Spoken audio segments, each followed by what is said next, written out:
Today we're making classic English crumpets. This recipe is super easy to make, and with a little patience, these will come out perfect. As a side note, the recipe and directions are listed in the video's description box for your convenience. I can't wait to make these with you, so let's get started. First thing to do is get our yeast mixture ready.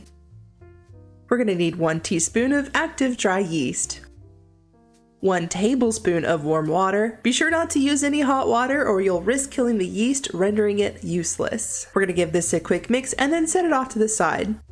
To another bowl, add in 1 cup of all-purpose flour, 3/4 cup plus 1 tablespoon of warm water, and half a teaspoon of salt.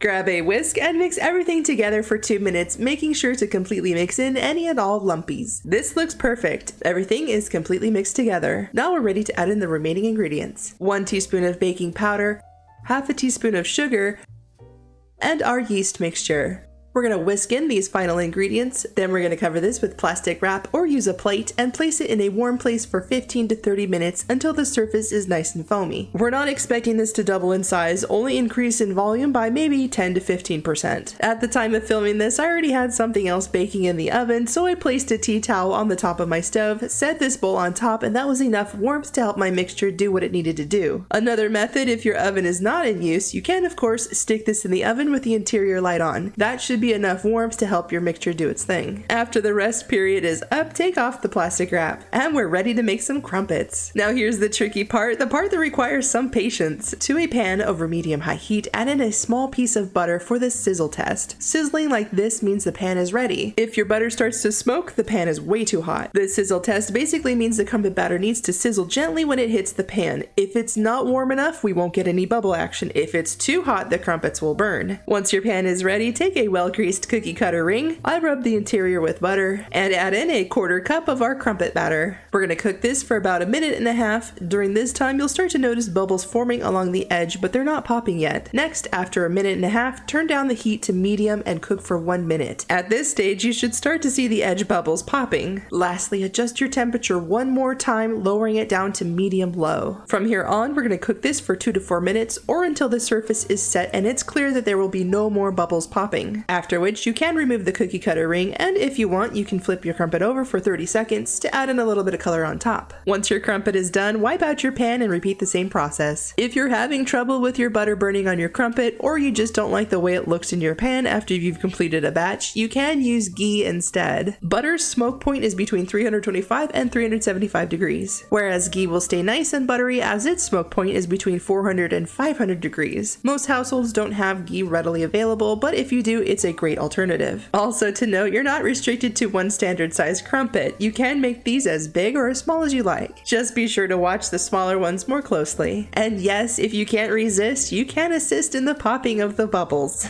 I did. And that's how you make English crumpets. Don't forget to slather each one with lots of butter, jams, and jellies. I made these at my mom's house and I believe we added lemon curd to them as well as a light dusting of powdered sugar. Yes, you can cook up a bunch of these and freeze them for later use, up to 3 months in the freezer. Just pop them in your toaster like you would a frozen waffle. Here's an ingredients list. Thanks for watching, and don't forget to subscribe so you don't miss out, and I'll see you all in the next one.